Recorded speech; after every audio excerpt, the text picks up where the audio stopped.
Hello ছোট্ট বন্ধুরা, আশা করি তোমরা সবাই খুব ভালো আছো।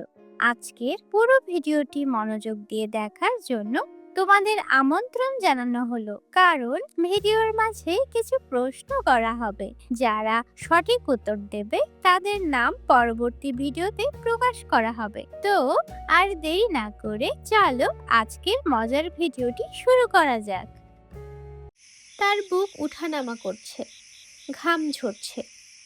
কিছুক্ষণ পর ঠক ঠক, দরজার ওপাশে আবার শব্দ। এইবার একবারই ধীরে। রায়হান নিঃশ্বাস আটকে রাখল। কেউ কিছু বলছে না, কিন্তু সে জানে ওপাশে কেউ আছে, অপেক্ষা করছে। আর সেই রাতের পর রায়হান বুঝতে শুরু করলো, সে যাকে মানুষ ভাবছে সে হয়তো মানুষ না। সে রাতের পর রায়হান আর আগের মতো ছিল না। তার চোখের নিচে কালি পড়ে গেছে, ঘুম ঠিক মতো হচ্ছে না। রাতে চোখ বন্ধ করলেই সে সেই ফিস ফিস শব্দটা শুনতে পায়। কেন চলে এলে? দিনের বেলা সবকিছু স্বাভাবিক মনে হলেও ভেতরে ভেতরে সে বুঝতে পারছিল কিছু একটা তাকে ঘিরে ফেলছে। কিন্তু সে এখনো নিশ্চিত না, এটা কি ভয় নাকি সত্যি কিছু। সে ঠিক করলো আজ সে সব কিছু খেয়াল করবে, পালাবে না, সত্যটা জানতে হবে। রাত ঘড়িতে 2:50। আজ সে দরজার কাছে দাঁড়িয়ে রইল, অপেক্ষা করছে। 3টা বাজতেই ঠক ঠক, দরজায় শব্দ, ঠিক আগের মতোই, ধীরে ভারীভাবে। রায়হান এবার ভয় পেলেও নিজেকে শক্ত করল। সে দরজা খুলল। সাদমান দাঁড়িয়ে আছে, কিন্তু আজ কিছু আলাদা।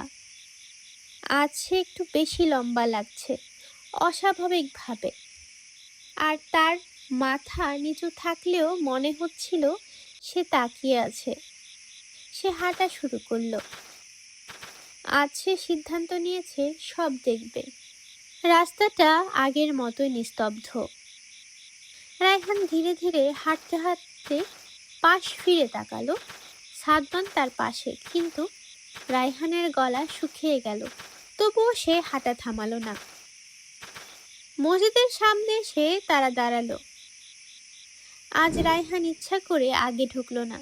সে দেখতে চাইলো সাদমান কি করে। সাদমান দরজার সামনে এসে থেমে গেল, একদম স্থির। তারপর ধীরে ধীরে মাথা তুলল। এই প্রথম রায়হান তার মুখ স্পষ্ট দেখল।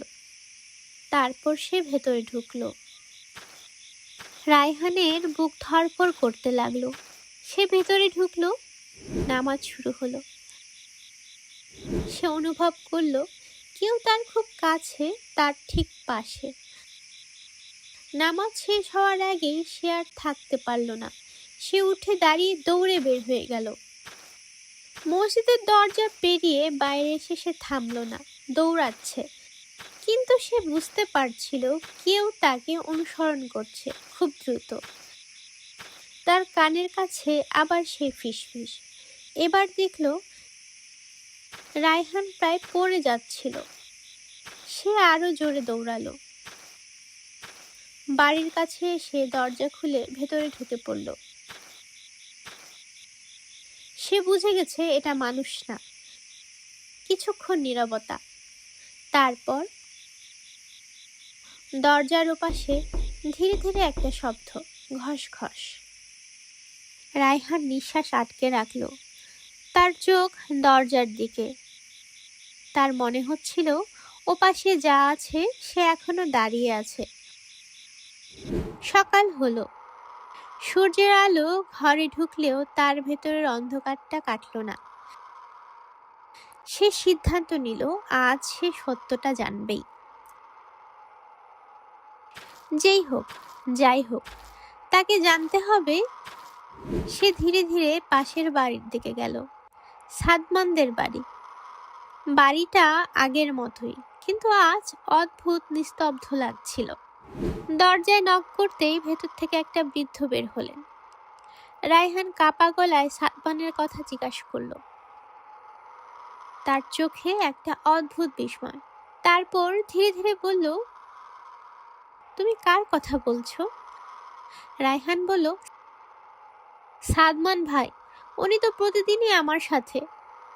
লোকটা এবার স্পষ্ট ভয় পেল। সে ধীরে ধীরে বলল, সাদমান 2 বছর আগে মারা গেছে।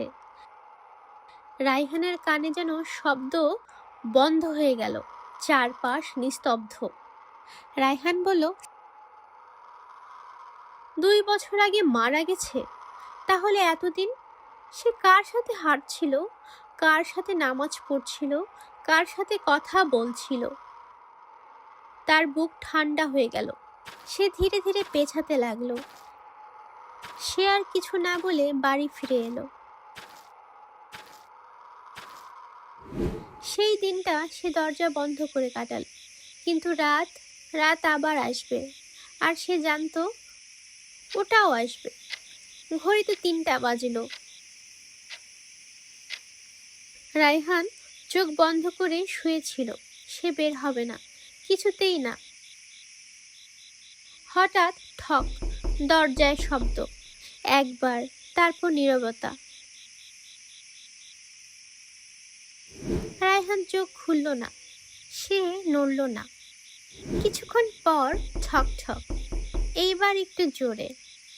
তারপর দরজার ওপাশ থেকে সেই কণ্ঠ, খুব পরিচিত, খুব ঠান্ডা।